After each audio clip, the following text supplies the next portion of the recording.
సంఘటన జరిగినప్పుడు అధికారుల ఆత్మస్థైర్యం దెబ్బతిన్నట్టుగా మాట్లాడింది. ఆ అంశం మీద కూడా మీరు ప్రస్తావించారు. జన్వాడ ఏదో ఇష్యూ వచ్చినప్పుడు రాష్ట్రంలో హైదరాబాద్ కేంద్రంగా శాంతి భద్రతలకు సంబంధించిన అంశాల లోపల ఎప్పుడప్పుడు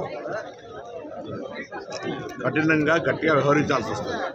జరిగిన సంఘటన గురించి ముఖ్యమంత్రి గారు స్పష్టంగా శాసనసభలో చెప్పారు. చెప్పిన తర్వాత కూడా బండి సంజయ్ గారు అట్లా మాట్లాడుతున్నారు అంటే వారి విజ్ఞత, వారికి ఉన్నటువంటి వివేకం. నేను ఈ అంశం మీద ఎక్కువ ఎవరి అభిప్రాయాన్ని వాళ్ళు చెప్పుకునేటువంటి పరిస్థితి ఉంది కాబట్టి గవర్నమెంటు, ప్రజలు, ప్రజానీకం ఏమనుకుంటారు అనేటువంటి మాటని స్పష్టంగా చెప్పాను.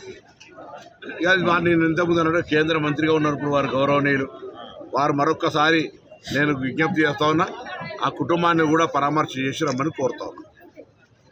వారిని ఏ విధంగా చనిపోయినరు, మిగతా హాస్పిటల్ ఉన్నారు, ఆ పరిస్థితిని చూసొచ్చి అప్పుడు స్పందించమని నేను బండి సంజయ్ గారిని కోరుతాను. అలా నేను అల్లు అర్జున్ ప్రశ్న పెట్టినా అదేంటే దీనికి సంబంధించి ఏదైనా ఆల్రెడీ శాసనసభ వేదికగా గౌరవ ముఖ్యమంత్రి గారు ఇప్పుడున్నటువంటి జరిగినటువంటి అన్ని స్పష్టంగా చెప్పినారు. అంటే నేషనల్ వైడ్గా తెలుగు జాతిని పూర్తి స్థాయిలో చూపెట్టినాం. ఇక్కడ ప్రభుత్వం ఇంత చేస్తూ ఉంది, కక్షపూర్తంగా వ్యవహరిస్తుంది. మళ్ళీ ఇప్పుడు మీకు ఎక్కడ కక్ష కనబడ్డది నాకు అర్థం కాలేదు. కక్ష ఎక్కడ కనబడ్డదో అర్థం కాలేదు. ఇలా కక్ష అనేటువంటి పదానికి అర్థం లేకుండా ఈ పదంలోకి తీసుకొస్తాను. రాష్ట్రంలో ఇప్పుడు ప్రధాన ప్రతిపక్షాలు బీజేపీ బీఆర్ఎస్ సినిమా ఇండస్ట్రీస్ మీద ఎక్కువ వాళ్ళు ఫోకస్ చేస్తున్నారు. మిగతా సమస్యలు ఏమని మీరు కరెక్ట్ మాట్లాడారు. మొన్న అక్బరుద్దీన్ ఓవైసీ శాసనసభలో మాట్లాడుతూ ఏసీబీ కేసుకు సంబంధించి శాసనసభలో చర్చ చేయాలంటారు. ఏసీబీ కేసు గురించి ఎందుకు శాసనసభలో ఒక వ్యక్తికి సంబంధించి శాసనసభలో ప్రజా సమస్యల గురించి చర్చ చేయమని చెప్పండి. అరే కేసుల నిర్దోషి అయితే నిర్దోషితో నిరూపించుకోమని చెప్తా ఉన్నాం కదా. ఏసీబీ ఒక కేసు పెట్టి దాని తర్వాత ఈడీ ఎన్ఫోర్స్మెంట్ అడుగుతూ ఉన్నది. దానికి సంబంధించినటువంటి తప్పు, దానికి సంబంధించి ఏదో అధికారంలోకి వస్తామని మీరు ఇష్టపడి చేసిన ఆ విధానంలో దానికి సంబంధించినటువంటి డబ్బు ట్రాన్స్ఫర్ విషయంలో కూడా పొరపాటు జరిగితే ఏసీబీ అట్రాక్ట్ అయింది. అచ్చా మాకు మేముగా సోమోటో ఏదో మేము పిటిషన్ ఇచ్చి కేసు పెట్టింది కాదు. మున్సిపల్ శాఖ ఫిర్యాదు మేరకు దాని తదుపరి ఒక ప్రజాప్రతినిధికి సంబంధించిన విచారణ జరగాలన్నప్పుడు గవర్నర్ గారు అనుమతి కావాలంటే గవర్నర్ గారిని ఊరూరికనే అనుమతి ఇవ్వలే. గవర్నర్ గారు కూడా న్యాయ నిపుణులతో, అటార్నీ జనరల్ తోటి సలహా తీసుకొని ఇచ్చినాడు.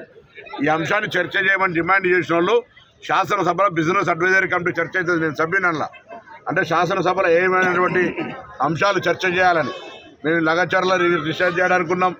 రైతుకు సంబంధించిన అంశం చేసినాం, భూభారత చేసినాం, అన్ని రకాల మున్సిపాలిటీ యాక్ట్ను, గ్రామ పంచాయతీ ప్రతిదీ ఏమేమి అడుగుతారు అన్ని చేసినాం. ఆ మాట అడగలే వీళ్ళు. అప్పటికే ఏసీబీ కేసుకు సంబంధించినటువంటి కార్ రేస్ విషయంలో చర్చకు అడగలే. అడిగితే మాకేం నిన్న రోజులు అసెంబ్లీ రాత్రి ఒక్కోటి దాకా అసెంబ్లీ నడుస్తుంటే మాకేం చర్చ చేయడానికి ప్రజా సమస్యల మీద ఒక కుటుంబానికి సంబంధించిన అంశం మీద శాసనసభ చర్చా వేదిక కావద్దని చేయలే. గారు వైస్ చైర్మన్ గా, డైరెక్టర్ గా ప్రమాణ స్వీకారం చేస్తున్న శుభ సందర్భాన తప్పకుండా ఒక రైతు బిడ్డగా వాళ్ళకు నా శుభాకాంక్షలు తెలియజేయాలి. వేములవాడ ప్రాంత రైతులకు అందరికీ ఆది శ్రీనివాస్ గారి నాయకత్వంలో ఎక్కడ కూడా రైతాంగానికి ఇబ్బంది కలగకుండా అన్ని రకాల ప్రక్రియలో బాధ్యతలు తీసుకోవాలి అనే ఉద్దేశం కొద్దీ వారితో కలిసి వాళ్ళకు శుభాకాంక్షలు చెప్పడానికి ఇచ్చిన ఆలస్యమైంది. ఈరోజు హైదరాబాద్ లో కాకా వెంకటస్వామి గారి వర్ధంతి కాలేజీలో ప్రోగ్రాం పెడితే అక్కడ అంబేద్కర్ కాలేజీలో వాస్తవంగా 10:30కు బయలుదేరాల్సి ఉండే, అక్కడనే 12 అయింది. 12 అయిన తర్వాత ఇంకొక వస్తూ ఆ కోవా లక్ష్మి శాసనసభ్యురాలు వారి పెళ్లి తూముకుంటలో ఉంటే చూస్తూ డైరెక్ట్ గా ఇక్కడికి వచ్చినా మరొక్కసారి మీ అందరికీ ఆలస్యంగా, ఎందుకంటే టైం అంటే టైం మీద ఉండి 2 నిమిషాల ముందే అందరి ముందు ఉండేటువంటి వాడిని నేను ఆలస్యంగా వచ్చి క్షమాపణ చెప్పడం ఇష్టం లేదు. కానీ తప్పనిసరి పరిస్థితులలో ఆలస్యమైంది, క్షమించమని కోరుతూ ఈరోజు ఇప్పటికే అందరూ మాట్లాడి ఉన్నారు.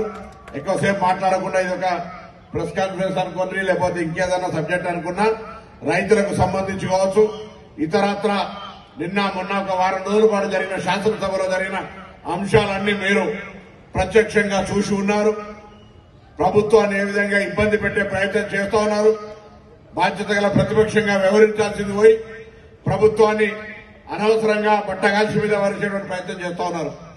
మొన్నటి దాకా ధరణి పేరు మీద సమస్యలు ఎదుర్కొంటే ధరణికి బదులుగా భూభారతి తీసుకొచ్చి ఆనాడు ఎలక్షన్ ముంగుతో చెప్పినట్టుగా ధరణిని బంగాళాఖాతంలో భారతమని చెప్పినాం. బరాబరుగా ఇవాళ బంగాళాఖాతంలో ధరణి పడ్డది. భూభారతి చట్టం అమలైంది నిన్నటి నుంచి. భవిష్యత్తులో రైతులకు సంబంధించి ఎటువంటి ఇబ్బంది లేకుండా ఉండే విధంగా మీకు అన్ని రకాల సమస్యల్ని హైదరాబాద్ కు మాత్రమే పరిమితమై, జిల్లా కలెక్టర్లకు మాత్రమే పరిమితమై కాకుండా క్షేత్ర స్థాయిలో కూడా సమస్యల్ని పరిష్కరించుకునే విధంగా అధికారాలు ఇస్తూ నిన్న శాసనసభ శాసన మండలి తీర్మానం చేసిన బిల్లు అమెండ్ అయింది. దాంతో పాటుగా ఈరోజు చర్చ జరిగింది. తప్పకుండా జనవరిలో రైతులందరికీ చెప్పండి, రైతుకు సంబంధించిన రైతు భరోసా కూడా ఇవ్వడం జరుగుతుంది. ఎక్కడ కూడా ఆందోళన లేదు. ముఖ్యమంత్రి గారు చెప్పినారు, కొంత వ్యవసాయం చేయనటువంటి వాళ్లకు, రియల్ ఎస్టేట్ వాళ్లకు, గుట్టలకు తప్ప మిగతా రైతాంగానికి అందరికి కూడా రావడం జరుగుతుందనే మాట ఈ సందర్భంగా మనం చేస్తున్నాం. ఆనాడు నేను ఇక్కడికి వేములవాడల సహకార బ్యాంక్ ప్రారంభోత్సవం చెప్పినట్టుగా మరొకసారి ఇప్పటికే మీరందరూ కూడా క్షేత్రస్థాయిలో చెప్తా ఉన్నారు. ఉన్నటువంటి ఆర్థిక పరిస్థితి దృష్ట్యా మా మనసు నిండా రైతులందరినీ ఒక్క రూపాయి బకాయి లేకుండా చేయాలనే ఆలోచన ఉంది. కానీ ఆ ప్రభుత్వం అధికారంలోకి వచ్చిన తర్వాత మనం కొత్తగా ఇంటికి కోడలు వస్తే ఇంట్లో ఉన్న ఆర్థిక పరిస్థితిని చూసి తల్లిగారింటికా నుంచి అత్తగారింటికి వచ్చినాక ఎట్లా పరిస్థితులు అట్లనే మెదలలో మేము ఈ ప్రభుత్వానికి సంబంధించిన తెలంగాణ మేము అప్పచెప్పే నాడు ఆర్థికంగా మిగులు బడ్జెట్ తోటి అప్పచెప్తే అప్పుల మయం చేసిర్రు. నిన్న కూడా శాసనసభలో చర్చ జరిగింది. మేము గింతనే చేసినాం, మీరు గంత అంటురు. గింత చేసినా గంత చేసినా స్వాతంత్రం వచ్చిన నాటి నుంచి విభజన జరిగే నాటికి మనకు 60,000 కోట్లు వస్తే 6.5-7 లక్షల కోట్ల అప్పైందంటే ఒకసారి అర్థం చేసుకోండి ఏ విధంగా ఈ రాష్ట్రం అప్రమేమైందో. అప్పులైనా మరి ఏమైనా జరిగినాయా? జీతాల కన్నా 1వ తారీఖు ఇచ్చిండ్రా, పెన్షన్లు 1వ తారీఖు ఇచ్చిండ్రా, ఈ రాష్ట్రంలో గ్రామ పంచాయతీల బిల్లులు కట్టిండ్రా, లేదా ఇతరత్ర చిన్న చిన్న కాంట్రాక్టర్లకు బిల్లులు పేమెంట్ చేసిర్రా అంటే ఇలా అవి కూడా పేమెంట్ జరగనటువంటి పరిస్థితులలో పాపం ఇబ్బంది పడతా ఉన్నటువంటి పరిస్థితి కనబడతా ఉంది. ఇటువంటి పరిస్థితులలో ధైర్యంగా 2 లక్షల రూపాయల లోపల రేషన్ కార్డు ఉన్నటువంటి వాళ్ళందరికీ ఇచ్చినాం. దాని తర్వాత రేషన్ కార్డు లేనటువంటి కుటుంబాన్ని గ్రూపింగ్ చేసి మొన్న మహబూబ్ నగర్ రైతు వేదిక ద్వారా అందరికీ రాష్ట్రం అంతా ఇవ్వడం జరిగింది. మిగిలిందల్లా 2 లక్షల పైనటువంటి వాళ్ళు. 2 లక్షల లోపల ఎవరైనా ఇంకా అర్హత ఉండి రుణమాఫీ రాకపోయి ఉంటే మీ దగ్గరలో ఉన్న శాసనసభ్యుని, మీ దగ్గరలో ఉన్న వ్యవసాయ అధికారిని, మీ దగ్గరలో ఉన్న ప్రజాప్రతినిధి సంప్రదించండి. 2 లక్షల రూపాయల లోపు రుణమాఫీ జరిగింది. జరగకెక్కడైనా ఎవరికైనా ఇబ్బంది వస్తే ఆ సాంకేతిక సమస్యను పరిష్కరించుకోమని సందర్భంగా కోరుతా ఉన్నాం. అందుకు దయచేసి ఇవ్వాలన్నటువంటి ఈ రైతు బిడ్డలకు సేవ చేయాలని వచ్చినటువంటి ఈ నాయకత్వం, ఈ పాలక వర్గాలు, ఇక్కడి పాలకవర్గం కావచ్చు, కోనరావుపేట కావచ్చు, లేకపోతే అక్కడ కతలాపూర్ కావచ్చు, మేడిపల్లి కావచ్చు, అన్ని మార్కెట్లు కూడా రైతులకు సంబంధించి ఈ యొక్క అంశాలను దృష్టిలో పెట్టుకుని రైతులకు సేవ చేయాలని కోరుకుంటా ఉన్నా. 2 లక్షల పైకి సంబంధించి మార్చి లోపల రైతాంగానికి సంబంధించినటువంటి వాళ్ళ యొక్క ఒక షెడ్యూల్ ఇస్తాం. ముఖ్యమంత్రి గారు ఇప్పటికే ఆ మాట కూడా అనేక సందర్భాల్లో చెప్పినాడు. ప్రతిపక్షాలు ఆ అంశాన్ని కూడా విమర్శిస్తా ఉన్నాయి. 2 లక్షల పైన సంగతి ఏందని. వాస్తవంగా ఎన్నికల మేనిఫెస్టోలో 2 లక్షల పైన ఇస్తామని చెప్పలేదు. కానీ బాధ్యతగా వాళ్ళను కూడా ఆదుకోవాలి, వాళ్ళను రుణముక్తులు చేయాలని ఆ పైన ఉన్నటువంటి కట్టి వాళ్ళను జీరో రుణం లేదు అనే విధంగా చేయాలని ఆలోచనతో ప్రభుత్వం పోతా ఉంది. అన్ని రకాలుగా ఈ ప్రభుత్వానికి సంబంధించి మీరు చూస్తా ఉన్నారు ఎన్ని రకాల కార్యక్రమాలు జరుగుతా ఉన్నాయో. ఇలా గ్రామాల్లోకి వస్తే 70-80-90% 200 యూనిట్ల ఉచిత విద్యుత్ పొందుతా ఉన్నారు. నా అక్కా చెల్లెలు మహిళలు ఉచితంగా 4,000 కోట్ల రూపాయల విలువైన ప్రయాణాన్ని చేసినారు. 500 రూపాయల గ్యాస్ సిలిండర్ వస్తా ఉన్నది. ఊర్లలో ఇందిరమ్మ ఇండ్ల సర్వే జరుగుతూ ఉంది సాంకేతికంగా. నేను మీ అందరికీ కోరుతున్న చేతులు జోడించి రాష్ట్ర వ్యాప్తంగా పారదర్శకంగా అర్హత ఉన్నటువంటి వాళ్ళకే ఇవ్వాలని ప్రభుత్వం మంత్రివర్గం సంకల్పం తీసుకుంది. ఎక్కడైనా ఎవరైనా రెచ్చగొట్టో ఆశ చూపో తప్పు చేసే ప్రయత్నం చేసి అనర్హులకు ఇస్తామనో ఇప్పిస్తామనో ఎక్కడైనా తప్పు జరిగితే పార్టీ గాని ప్రభుత్వం చూస్తూ ఊరుకోదు. ఏ పార్టీ అయినా మన పార్టీ వాళ్ళు అందులో చాలా పారదర్శకంగా ఉండాలి. ఈ ప్రభుత్వం గత ప్రభుత్వాల మాదిరిగా కొంత రంగేసుకున్న బట్టల వాళ్ళకే కాదు, ప్రజలకు అర్హత ఉండి వాళ్ళకు న్యాయంగా రావాల్సిన తర్వాత పార్టీ అనేది లేకుండా ఆ ఇందిరమ్మ ఇల్లు ఇవ్వాలని నిర్ణయం చేసుకొని యాప్ ఓపెన్ చేసి ఇలా ఊర్లలో సర్వే జరుగుతా ఉంది. అరే అంతెందుకు ఈ ప్రాంతంలో ఉన్న ముంపు గ్రామాల సమస్య పరిష్కరించలేకపోయినారు. 10 ఏళ్ళ అధికారం ఉంది, వాళ్ళ మొత్తం కుటుంబం అంతా ఇక్కడి నుంచి ప్రాతినిధ్యం వహించి అది కూడా న్యాయం చేయలేనటువంటి వాళ్ళు ఇవాళ మేము రాజు శ్రీనివాస్ గారు కావచ్చు, నేను కావచ్చు, ఈ ప్రాంతంలో ప్రజలకు సంబంధించి అటు పద్మశాలిది కావచ్చు, ఇటు రైతులది కావచ్చు, ఇటు దేవస్థాన అభివృద్ధి కావచ్చు, ఇటు సాగునీటి ప్రాజెక్టు కలికోట సూరమ్మతో పాటుగా మలకపేట రిజర్వాయర్ సంబంధించి కావచ్చు, అనేక రకాలుగా గౌరవ ముఖ్యమంత్రి గారిని రిక్వెస్ట్ చేసి ఉత్తమ్ కుమార్ రెడ్డి ఇరిగేషన్ మంత్రి, జిల్లా మంత్రి రిక్వెస్ట్ చేసుకుని అన్ని పనులు చేసుకుంటా పోతుంటే దాడికి ఎదురుదాడి చేసే ప్రయత్నం చేస్తా ఉన్నారు. ప్రభుత్వాన్ని బదనాం చేసే ప్రయత్నం చేస్తున్నారు. దీన్ని రక్షించి ఈ ప్రభుత్వాన్ని కాపాడుకుని భవిష్యత్తు 4 సంవత్సరాల్లో ప్రజలకు సేవ చేయించే బాధ్యత మీ అందరిది. ఎందుకంటే ఈ ప్రభుత్వాన్ని అధికారంలోకి తెచ్చింది మీరు. ఈ ప్రభుత్వాన్ని వాళ్ళు విమర్శిస్తుంటే చూస్తూ ఊరుకోవద్దు. ఎందుకంటే రేపు పొద్దున వచ్చేటి మీ స్థానిక సంస్థల ఎన్నికలు. మీ స్థానిక సంస్థల ఎన్నికలలో మనం అందరం కష్టపడి గెలవాలి. మనం కొంత మధ్యలో పార్లమెంటులో చెడు ఫలితం చూసినాం.